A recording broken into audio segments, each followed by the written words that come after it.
So, T-Bone, um, the topic for this episode is going to be why do people switch martial arts? Right? Sounds good. Okay, cool. So, let's see. Why did you switch from Wing Chun to Aikido? From Wing Chun to Aikido, I remember a couple of guys talking about how like the reason why you do was the tongue. Wait, you tongue people in Aikido? I don't, I No, don't, I don't get this. tongue, the tan or Oh, tong. I don't remember if oh, there's a G on the end of it. like Um, the you mean the Tansao? Tanzao, yeah. Um, how you keep your thumbs bent inward, and somebody was saying that that also has an effect because of some arts who that manipulate the thumbs for joint holds and locks. And Aikido was mentioned, so you got to watch out for those Aikido guys. They'll go right for your thumbs. And I was like, what? Really? This dude that was saying this was, I think he was a sheriff retiree or something, and he would sit there and practice rolling out his wrists on a metal door that would like shake the whole school, and it was just like thunder, boom, boom, boom, boom, boom. And so this guy that would like, basically do these like large ass exercises, was talking about, not doing something for fear of, another art. I had to look into it more. And I did look into it, and um, just basically agreeing with the core philosophy. So I switched, let's see, I switched I was trying to do both initially. That was back in 2010. I was trying to do both initially, but I just couldn't. I was a full time student, and like $200 in martial arts a month was not. I couldn't hang. So I favored one over the other. So, what was the decision for you to favor Aikido in the end over Wing Chun? Oh, so Aikido to me, what I wanted out of a martial art was something that, to its core, trains the student to not be a douche with the art. There's a lot of power in Wing Chun. There's no disputing that. There's like the same thing with Muay Thai and um, Brazilian Jiu Jitsu. I mean, Brazilian BJJ, you just skip striking arts by closing the distance and then taking them to the ground, and that's where your art starts. Um, but with Aikido, it's more or less like a glorified one punch solution, but it is also um, the philosophy behind it.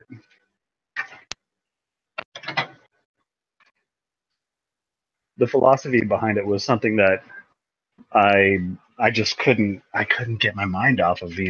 Do no harm. Um, it started to get a little like spacey, like we were just talking about before we went live with like with that your meditation experience there, but it can get pretty spacey like that with certain dojos or I guess styles.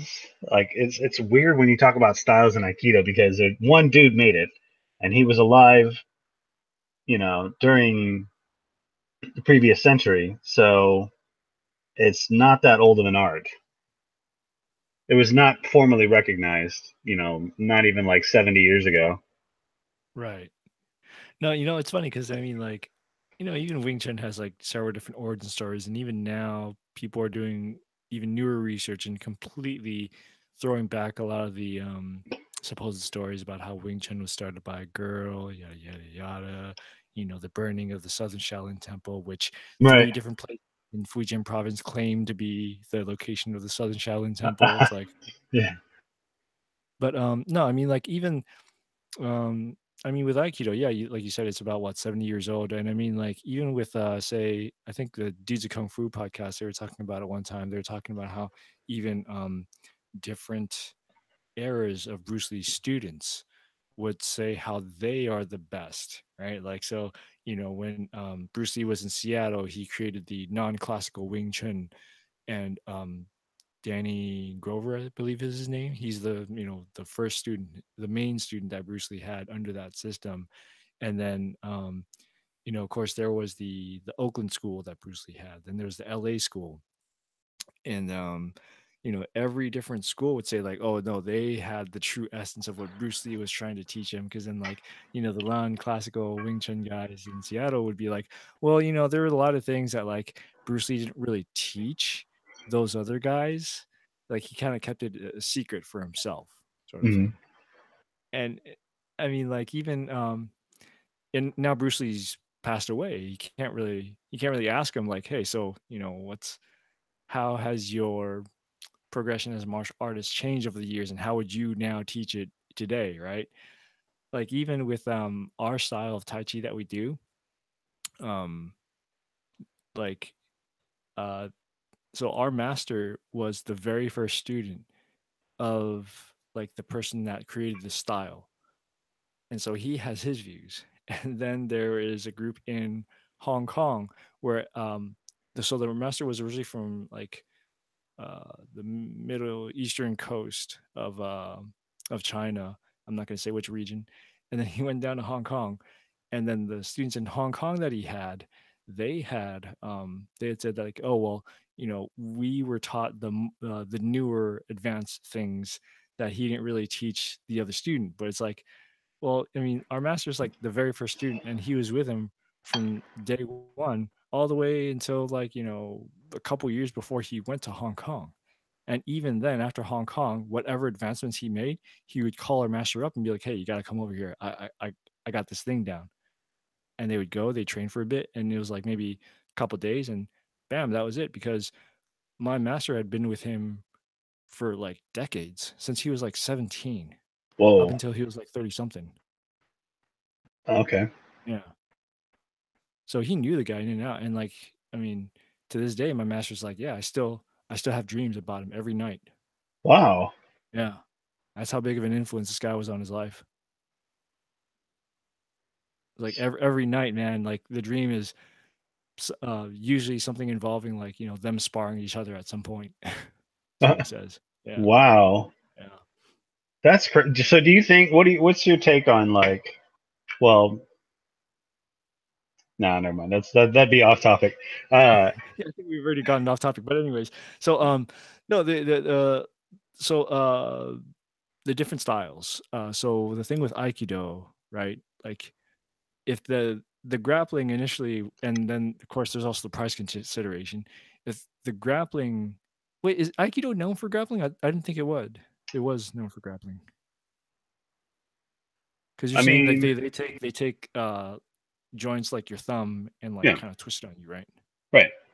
It's sort of a grappling move now, if I'm not mistaken. Um, I would assume that grappling is more or less like a precursor to being on the ground or getting the opponent to the ground. Okay. And in that respect, it's very close. It, there's a lot of movement in Aikido that is designed for that, and there is groundwork. Half the art is done from the kneeled position. So every standing move you can do it from the kneeling position. Yeah. So I guess it's a hybrid sort of between both worlds sort of thing. So what was it? I mean, what was it in the end that got you thinking like, hey, this is aside from the price, like, and the well, what was it about that one element, the thing about the taking of a limb and then manipulating the rest of the body? Was that the whole thing? Like just taking one thing and then like expanding upon the entire body of manipulating the entire body? Was that like the thing that attracted you to it, or like what made that? What was that? The Oh, the scale that y- tipped in Aikido's balance over Wing Chun? okay. Well, yeah. So it wasn't all based off of like one dude expressing concern for Wing Chun. Um, watch with your thumbs and watch you stand a certain way so that other arts can't affect you, sort of thing. Um, it more or less it was just a deeper connection with personally like I never mean to hurt people. I never mean to like be violent. And the way I see martial arts is like a tool to kind of hash out moments of frustration in us all. And um, it's it's really interesting to me that Aikido has, just in the way that it's shaped, it's very methodic, and it's in the way that it kind of coaxes you out of the an aggressive heart, I guess. Hmm. It's um Wing Chun can definitely do that. I mean, it's not to say that one is more than the other. Um, and I can't really say that there was more of a connection between me and the Japanese sensei or the Chinese sifu. Um, it's a tough one. Both schools didn't have air conditioning. Both schools had pretty rickety equipment. I mean, that's a So pretty traditional. That's a pretty traditional martial arts school, though, right? Like the yeah, fact that no, you have shitty equipment and no air no, you conditioning see, whatsoever. Yeah, I mean, I can't take that shit. But hey, right. um, I don't think that. I mean, it was more or less timing. That and around 2009 to 2010, gas really became a concern. yeah, Like it was tough to like just go from point A to point B, and uh, the timing wasn't lining up. Aikido was closer to home, and yeah, but there wasn't anything like specific in the arts. I could just, well, I could just get more into Aikido and not have to worry about flawless technique like I did in Wing Chun. I could just do it. I could just, I mean, there was so much to practice, and then it all started kind of making sense. And hmm. then like the weird shit, like the mind outside the body, and like all this other stuff I was reading about, like that, it really, I don't know. It takes like a special person to start buying into that sort of thing. Um, like we were talking about earlier. Uh, Yeah. but there's talk about how like you can sense things coming, or um, not to be at a certain place and time because of a sense of danger, just an innate sense of danger that's honed in a warrior spirit. Huh. Okay. That, and it still included culture. Like Wing Chun was very open. So what was cool was one was inundated with culture, and the other was not. So in the other one, you could have people from all walks of life. Well, in both you can, but in the other one, you had like more. I can't say liberal, because that sheriff guy, he was definitely conservative, um, and there was definitely other law enforcement there that were conservative. But I don't know. It's tough to say like the kind of student you would find in Wing Chun. But they're definitely they were similar. Um, Part of me also didn't want to invest in a striking art, Hmm. namely because I think in striking arts, you come to rely on that aspect of them, and you don't. Um, I could go on about that, but it was nothing really like there was no like special event that took me from Wing Chun or took me from Aikido. It was just timing and financial stuff that came up. Okay, so it wasn't so much like the things innate, like innate things within one martial art over the other. It was more outside elements that had influenced your decision for Aikido over Wing Chun. Then, Yeah, yeah. okay, interesting. So I guess I guess I can talk about my choices for the different martial arts, right? Like why I started. Like So, oftentimes we hear Wing Chun being an internal martial art, right? So, Mhm. kind of like Tai Chi, it's not supposed to be a hard art like Choi Li Fa or Hong Ga or whatever, or like Western boxing, for example, is usually the most common thing that they compare it to, right? So the idea is that Western boxing is that you're using your own force, your own uh, like strength to generate a sort of impact. Whereas opposed to internal martial arts, there's not supposed to be like, yeah, there's always going to be an impact that you give, but it's you manipulating the other person's use of strength to use it back on them, right?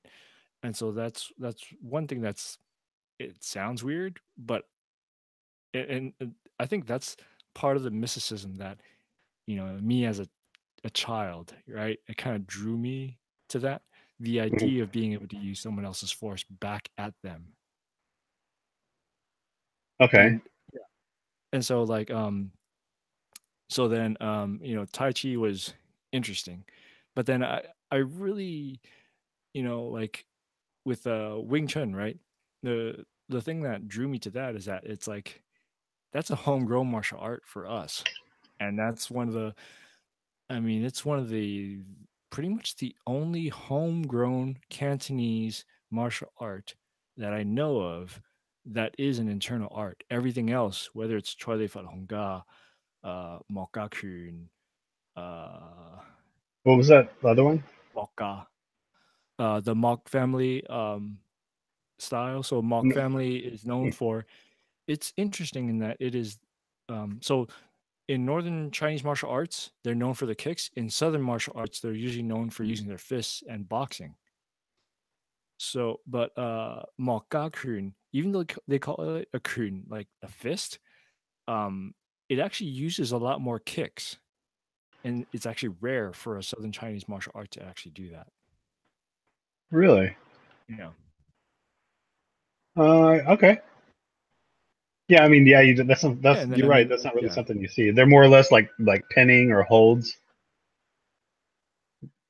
No, well, yeah, there's a couple holds. It's not like BJJ or anything like that, you know. I'm sorry, kicks and BJJ. No, yeah, I mean it's like the Southern martial arts because they use their fists, but it's not Uh, like they have a lot of grappling or BJJ type stuff going on. mm, mm.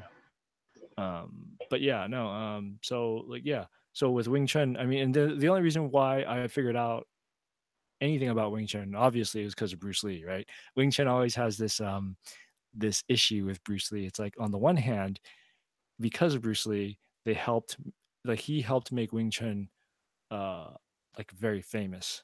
On the other hand, they have to also find a way to explain why he left the system.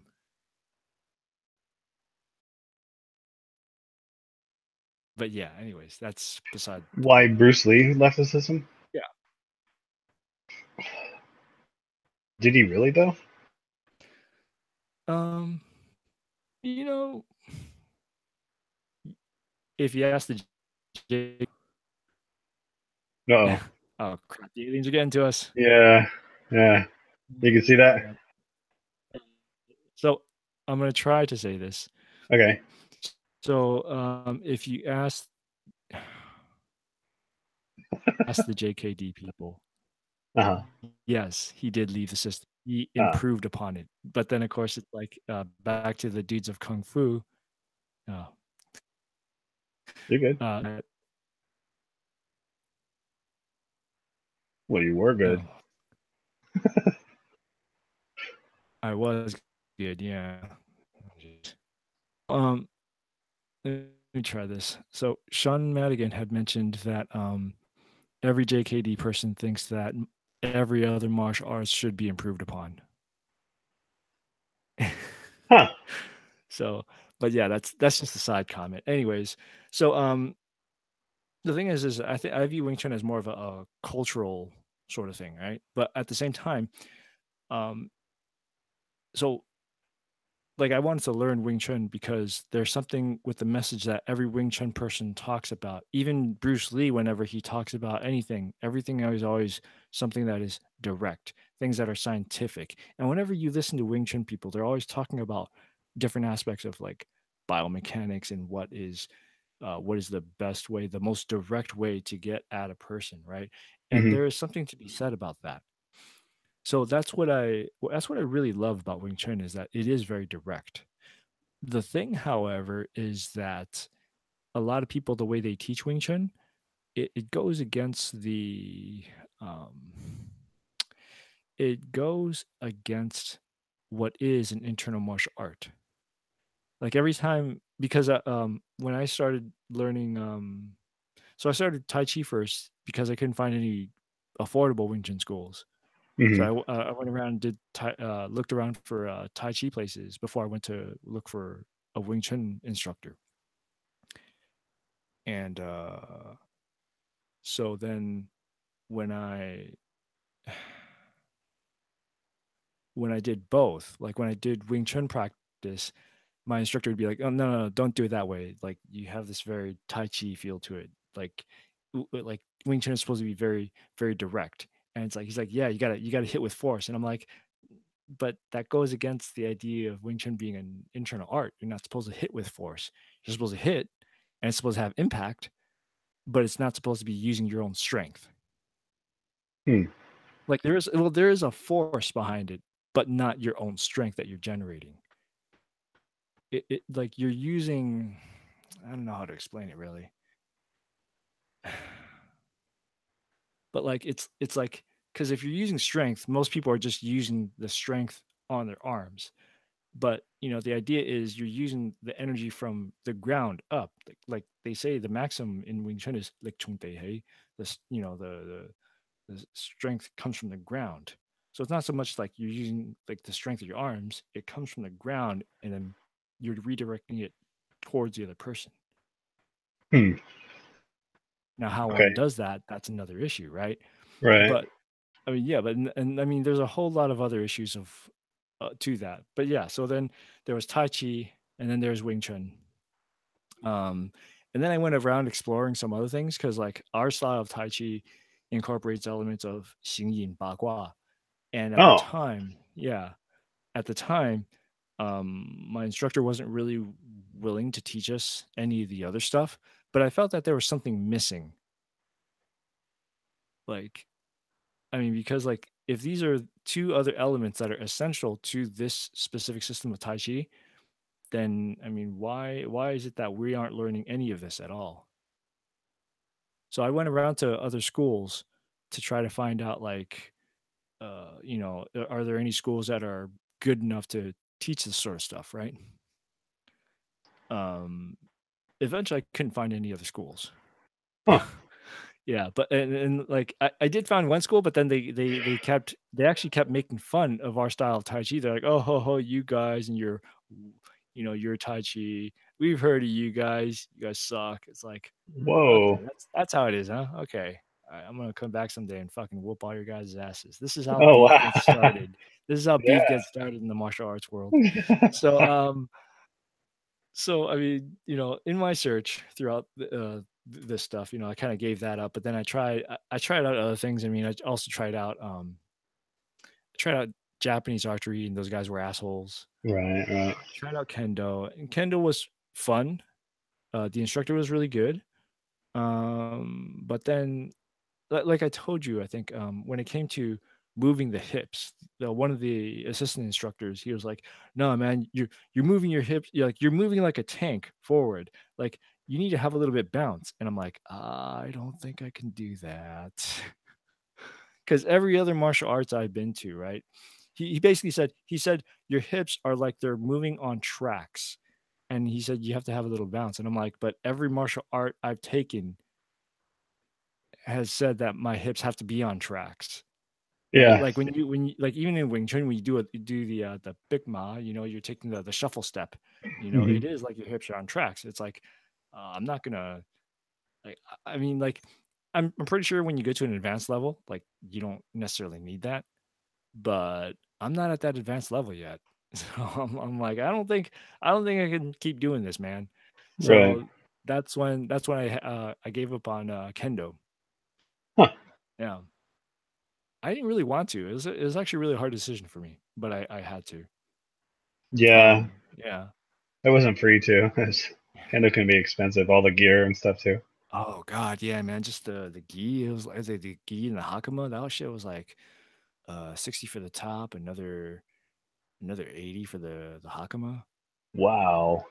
And then of course, when you get to the more advanced levels, you got the gloves, you got the freaking the headgear. Yeah. Oh, and you got the bogu and you have to buy. But I don't know. I mean, like kendo is nice in that there are certain elements that kind of remind me of Wing Chun because Wing Chun only has a certain number of moves that you have to master, and there's a bunch of different variations, right? Kendo, it's really just a strike that goes up and down. Maybe you do a 45-degree variation of that, and then there's a strike that still goes up and down, but then kind of swishes off to the side a bit to hit the bogu, or you do a kote cut, right? So that's more Uh-huh. of a distance thing. It's like there's nothing else to it. It's like, okay. So in that sense, it's a couple things that you have to master. And it's also very, very direct, just like Wing Chun. And I really liked it. Um, but yeah, just because of the hips thing, man, I had to give it up. So Well, yeah. That can be very one one major aspect of one art can definitely be a problem for the other arts. yeah, Um, but I don't know if that was for me at the time, it seemed like a major thing. Like, because up until that point I had tried like, oh yeah, a little bit after I started Kendo, I also started doing Western fencing. all right. And yeah, and so like so I was doing, Wing Chun, Wing Chun Tai Chi fencing, and then Kendo and dabbling a bit in archery before I quickly gave that up.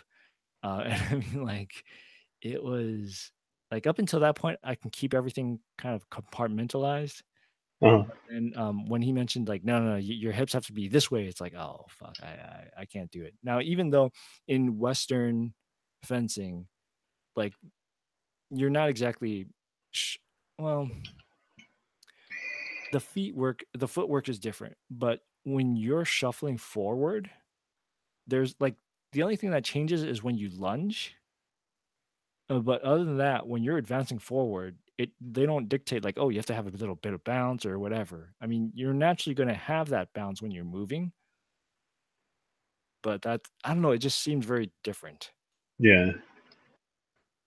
Yeah. So in either case, so it's just really interesting how like for you it was the outside elements that influence your decisions on what what attracted you or what made you like kind of switch to different martial arts. For me, it was really about like the technicalities of everything.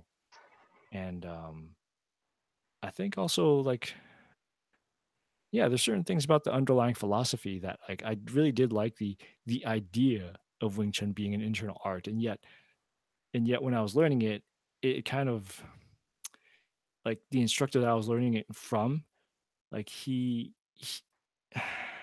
claim he still makes those same claims of Wing Chun being an internal martial art, but then at the same time, the things that he's telling me to do go exactly against the principles of internal martial arts. So he didn't seem to understand what exactly internal martial arts meant when it comes to using another person's force and manipulating it. Because even then, he's still talking about like structure and like he would say things like like if you had to use force. I'm like yeah, well, if you're talking about if I have to use force, and you keep talking to me like that, I'm gonna use force. Yeah. I'm gonna use strength, and like I really don't have much of that to be honest. So yeah. Um,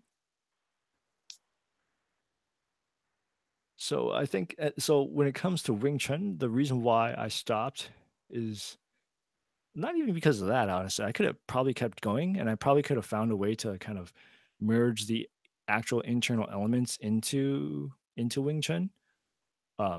But that instructor started getting busy because he had he found an actual job at some point, Oh, and and having me as the only student kind of like wasn't supplementing his income. So I mean, right. like the guy's got to work, and then like I had to work. I had all these other obligations with like volunteering things, and like I just recently started my job like last month, so I wouldn't be able to do anything with this guy. And plus, I think I mean he was even though he kind of started um getting into dabbling into a different form of tai chi and getting into internal martial arts, I think he was still kind of going down a different path from what I was going down. And I'm not saying that he's bad or anything. He's definitely good and he definitely knows the art, but it's just for me it was like I think he got busy and I got busy, so I guess that's the one external influence that was there. That and also Right. like my one Sihing who's in our group, our Tai Chi group. I mean, he's done Wing Chun before, and so like after a certain point, he was like, "Hey, why don't you train with me?" He's like, "I got a student." I'm like, "Okay, cool. I'll go train with you." So I think training with my Sihing is more in line with like what I'm trying to do with or where I'm trying to go with Wing Chun and Tai Chi. Um, Hmm. but yeah, that's why I changed martial arts. So yeah, I don't know. I think too much about things, man. Maybe that's why I'm thinking too much about the technicalities and the philosophy and all this crap. Things that I'm Uh, stupid. well, no, I mean, well, yeah, maybe for like everybody would tell you just go and train, just go and train, just go and train. Yeah, my master says that, but like you can go ahead and train a bunch of times, and if you're gonna train incorrectly, you're still gonna be incorrect, and you're just gonna start forming bad habits. I don't buy into that philosophy. Yeah, I do. As far as like you do things that don't get you into trouble. So um, with Aikido, there's almost no way to practice it at home other than like the sweeping movements and stuff like that. The stuff, the basically the warm ups for class is Mhm. like all you can really practice at home. Um, you can do the stretches. You can do the like. There's this like you know little um, there's like 3, 4 joint locks you do during the warm ups before class. You can do that. You can practice standing up and sitting down. Um, that's definitely a workout if you just do it long enough. Um, yeah, there's stuff you can do, but like you can't do everything at home. Yeah, Same thing with Wing Chun. Like you have no way of getting that force against your body of like striking a bag unless you make your own bags out of like burlap sacks and somehow fix it to a structure you're not going to mind putting a lot of force on. yeah, yeah. That is one problem that I'm facing right now. Is that like the moment I get home, it's like I have no one to practice with. So the best I can do is just work on the forms. Yeah. That's all I can do. There's other stuff like there's movements and stuff like that. There's the shifting you can practice, but I mean that gets tedious and old fast. Yeah, it does get tedious and old fast, but at the same time, like back in the days, that's all people would fucking do, man. Like my master's like, if it wasn't for the cultural fucking revolution, like as Is he much talking as about it's Mao? yeah, he said is if it weren't for the Cultural Revolution, like, where everyone was basically jobless and had no jobs, like, there would be no like, if I had to worry about getting a job, I would not be as good as I am in martial arts today because he trained for, like, 8 plus hours a day. Wow. Yeah. Wow. I would love to be in a situation like that, man. But you can be, you can, just become an MMA fighter, Yeah, get right. sponsors. No way, dude. No way. No, I that's couldn't do that. it's totally possible. I mean, you just Nah. have to be willing to get your head bashed around a couple times and, you A know. couple? No. I'm gonna get my face rearranged, dude. Like my dental health, I'd take one punch to the face and get like a tooth knocked out. And then they'd be like, oh, you're too ugly to fight. Get out of here, toothless McGee. Toothless McGee. But yeah, no, I mean, so anyways, well, shoot, I think what else do we have to say about changing martial arts? What else is there to it? I I mean, have think you heard of anyone else in your schools as to why they changed to different martial arts? usually it was the students. I mean, that was one of the most common things I heard was the other students. Um, and the camaraderie uh, that can kind of go with a culture climate, a toxic culture climate in the school. So yeah, I mean that's um, like you're talking about Wing Chun being a cultural um, and your affinity towards the cultural involvement with the art there. Yeah, yeah. Um, Not having a player base, or I'm sorry, a player base, a fucking not having a you can't bond with your brothers and sisters in the art. That's definitely going to have an impact. So, but what I want to say is if you're thinking about making that leap and you're in a martial art and you're like not sure if you want to switch, it's not a matter of stick to it despite your own feelings, because as soon as you start to do that, you take you out of the game and you just turn it into a chore. And like all I can really say like to anyone thinking about switching a martial art is just do it. You can always, I mean, as long as you're not burning bridges, you can always go back to your original home, your mecca martial art. Um, but if you're thinking about it, just do it. That is kind of hard though, because I mean, a person like me, right? I've been dabbling in a lot, and like I said, I didn't want to do uh, Japanese archery because those guys were fucking assholes to me. Like they, the exact situation you're talking about, man. They were straight up assholes. Right. So I mean, like that's one thing, like fucking just yeah, being in a really toxic environment is one thing, but then at the same time, another thing is also you also get a problem of like we were debating previously, right? Like when do you know is the time to quit? And sometimes people quit for like just because like oh it's hard, like oh like doing these motions day in day out, doing these boring motions day in day out is really it's just boring, it's hard or whatever, like all sorts of different reasons, and then they quit, and for those reasons, I mean, where do you draw the line, right? One, uh, being surrounded by a bunch of assholes, right? The other is also, just the fact that something about doing these things you're not clicking with, Mm. right? I mean, like, and then in that case, is it you? Is it the art?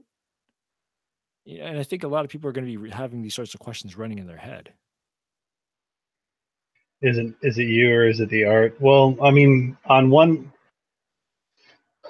hand, it's kind of hard to argue that whether it's you or the art, and 9 times out of 10, it's always going to be you. The art's been around and it found its way to you because you chose it. But if you're choosing to stop it, there's like it's an internal battle at that point, and you have to sometimes know when to take a knee and assess the situation. Hmm. So, but that's the thing. Like when when do you switch from like what like when do you switch from one to the other is the thing, right?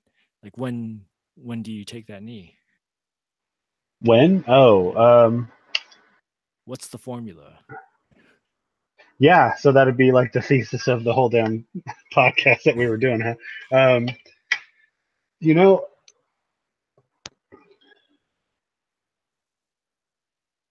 life happens. Life. So one another reason, like it's easier for me to go away from Aikido was that it was made during with martial arts that were founded during the feudal times in Japan when the life expectancy of the average male was a lot shorter, and if you didn't die in battle, there was like glory concerns and your family's name and honor and stuff like that.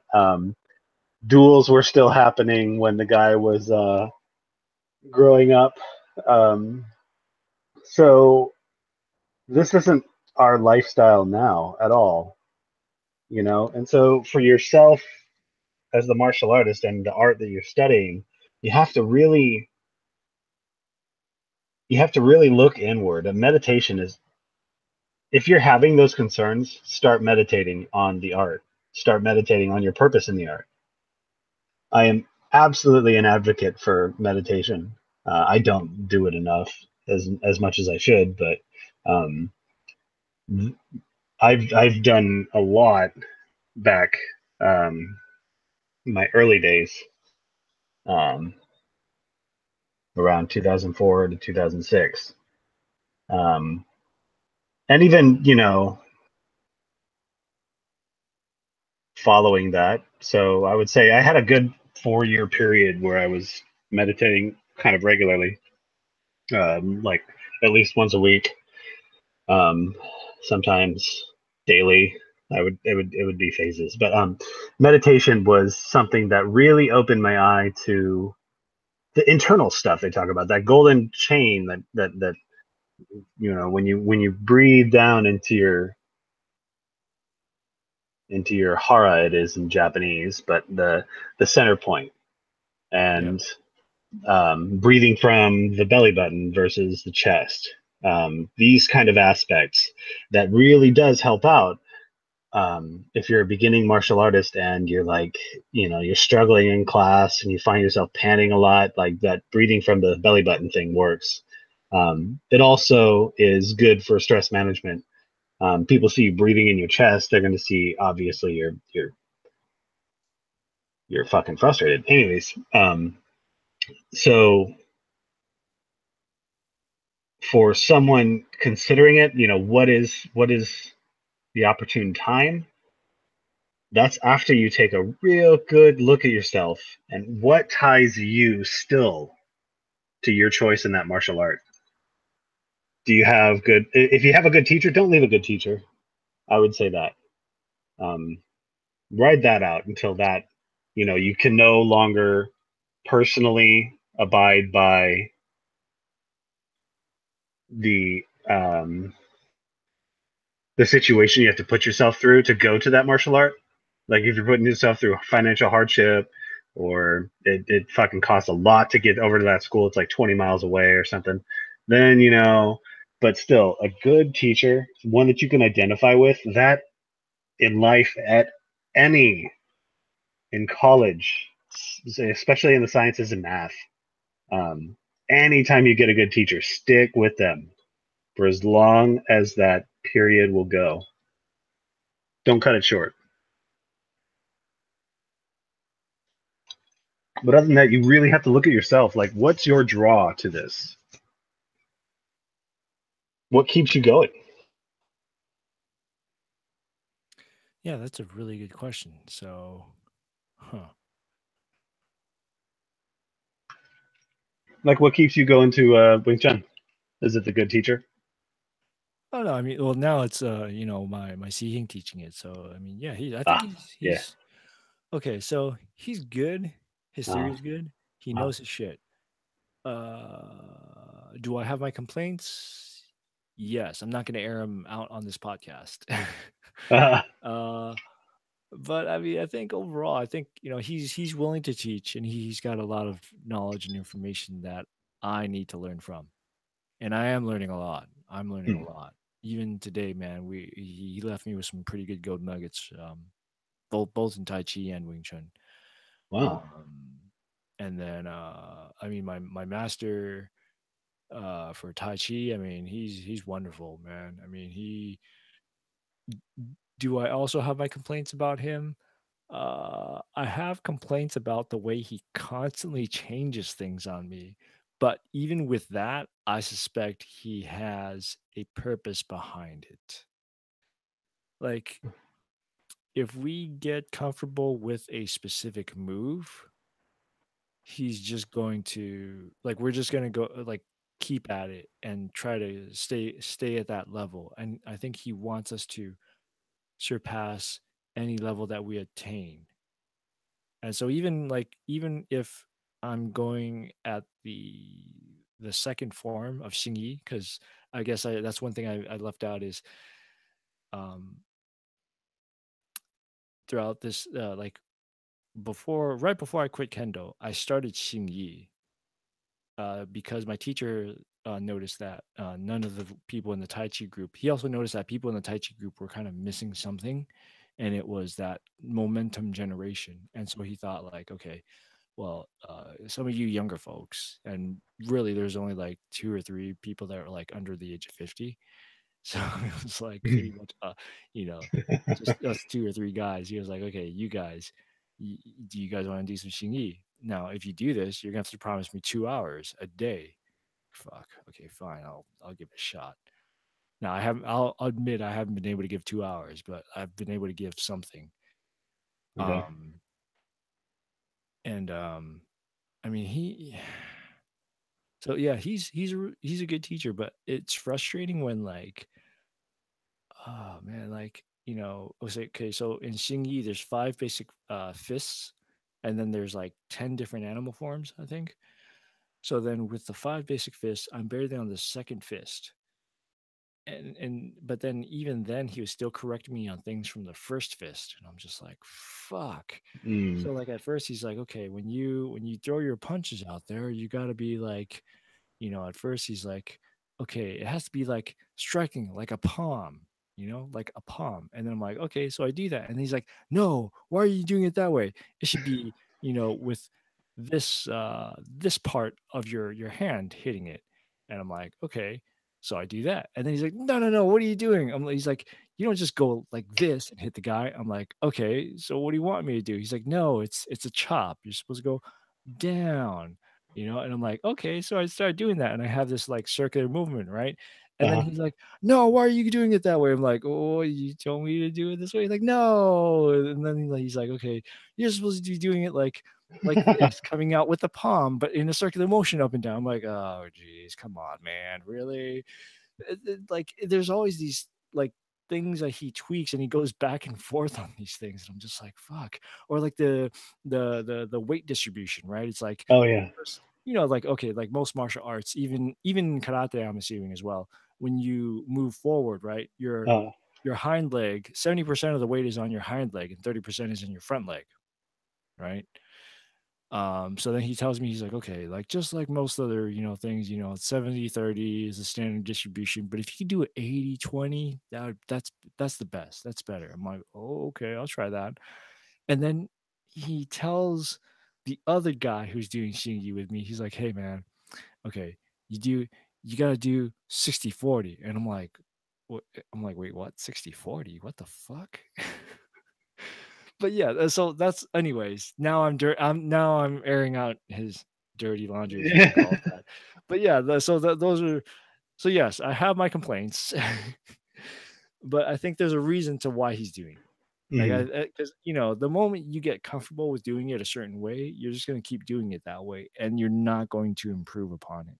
And I think by nagging at me constantly about fixing this, fixing that, it will force me to get into and I think if you look at some of the I know you're not into Gary Vaynerchuk, you find the guy very annoying, but like I always watch his stuff all the time, and I think Gary Vaynerchuk, he mentions, like the reason why he's an entrepreneur is because he enjoys the process of being an entrepreneur and like, enjoying the hustle, right? And I think my master is trying to like, like I think he probably knows that I hate what I'm doing. Like I find Shinyi to be painful as Huh. fuck. But at the same time, it's like I keep doing this for some fucking reason. I don't know why. I just keep doing it. And and and he even asked this question. He's like, there's something wrong with us martial artists. We keep doing these things to ourselves and we put ourselves through so much pain and put in so much effort into these arts. And at the end of the day, what's it all for? Right. Yeah, he's even he's telling me this like in a rhetorical manner, of course, but I mean, like, I mean, yeah, really, why do we keep doing this? Like, why do we even start? Why do we keep doing this? I don't know, man. I mean, I just do.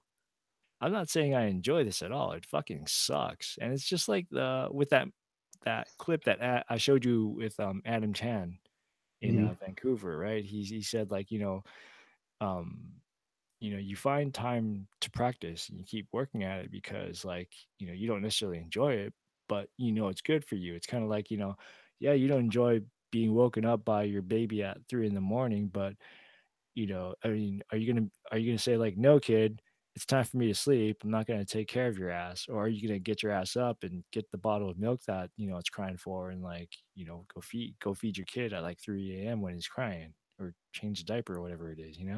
You're going to do that because you're a parent, and you don't do these things because you like to do it. You don't like to be woken up at 3 a.m., but you do Right. it because it's the right thing. Hmm. I don't know, and I think there's just something about martial arts. It just feels right. Not while you're doing it, of course. The shit sucks. Sucks Yeah. like hell. Yeah. It's painful, but and you get all tired and sweaty and shit. Like shit, this shit sucks. But yeah, I don't know, man. Martial arts in general. Yeah, Okay. Yeah, I definitely. It's like one of those things that's like on my list for shit people should be introduced to, like history or like, math. I mean, like there are moments where I come back home and like my arms, like they're the my entire forearm just because I was doing nothing but what was I doing that day? I think I was doing a bunch of latas. Hmm. And then like it was just like lap lap pound, just keeping going at it, right? And then what was the other drill that we did? Um, not no, it wasn't Shiso. Yeah, yeah, it was just latas constantly, and switching to the other arm. And I think like for a good week and a half, man, my arms were like all purple, Whoa. dude. Yeah, Jeez. That's crazy. yeah. That's like dedication too. If you can still do it even though it's causing you that kind of pain. Well, I mean, like, while you're doing it though, like, well, at least with the lap bars, you don't really feel that pain until you go home, like the next morning, and then you wake up the next morning, you're like, what the fuck happened? And you're like, oh yeah, that. You don't really think about it till the next day, but like things like Xingyi, right? It's like immediately you're feeling it, you're just like, oh fuck, why am I doing this? And you're just going through the motions, and you're just like, fuck. You're just like cursing yourself every step of the way, like, yeah. You got the breathing exercise and all this. Oh, no, I'm not even getting into it.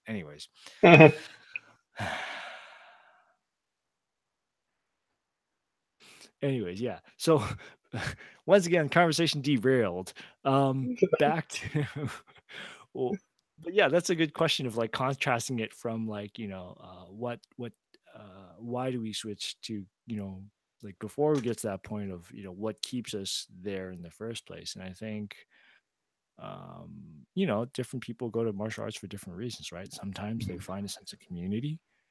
I know people in my Tai Chi club, they suck at the whole thing. I suck at Tai Chi, to be honest, but they suck even more because they don't train in anything. I know there's one guy, all he does is take video footages of what we do, you know? Oh, Yeah. And the master gets on his case, but he's there every day and we enjoy his company. He's funny. I mean, in a sort of childish manner, but but that's his thing, he comes here and he enjoys our company, we enjoy his company, and that's that. yeah, it's uh, simple. yeah, but then then at that point it goes away from the martial arts element, then he's just there for just being there, and there's nothing Hmm. wrong with that, unless you think there is something wrong with that. All right. Unless you think there is. I don't know. I thought that you were gonna give like a alternate response with that silence Oh, or something. Or okay, no. all right. um, but then okay, so I mean, there's the community aspect. Do you have that community? And once again, like you said, if it's a toxic environment and you're not feeling that community at all, I think that's a perfectly good reason to just get away from it. Because even if, like, if you could get to the point where you can do what it is you're doing despite the people around you, Yeah. that's great. All the better to you, more power. But I'm not that type of person, man.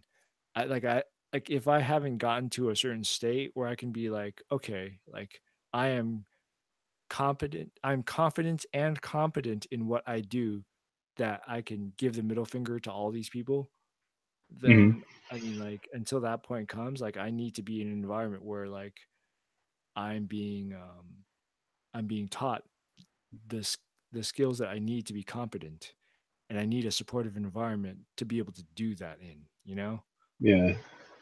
No. I'm the same way. If I'm not, I feel like I'm wasting my time if I'm not like getting that level of support, or if I feel like there's like apprehension to interacting with the other students or the teachers at all. Yeah. Like, I'm not just going to put myself in a situation just to do that. There's got to be some sort of like everybody's getting something out of it. I mean, there's days where you're like, God, I don't want to do this. Those are different. Oh man, that's almost every day for me, man. I don't But know. Maybe that's a sign, man. maybe. Well, you know, did we cover this previously? Like the question of, is it you or is it other people? I don't. I think that was what was sewn into this question, Hmm. but I don't think we've covered that. Okay. Although, to be honest, I don't rewatch our older episodes, but it We doesn't it probably, doesn't strike a chord. we probably should, just to like go back and like see how horribly we've done and like improvement. Oh Like, yeah. All oh right. God, we're talking about this crap. Oh, Yeah. okay. Maybe we should kind of change up the format.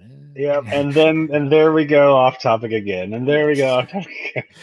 All right. So how about this? Let's stop it for this episode and then we will probably, yeah, let's stop it for now. Mhm. And then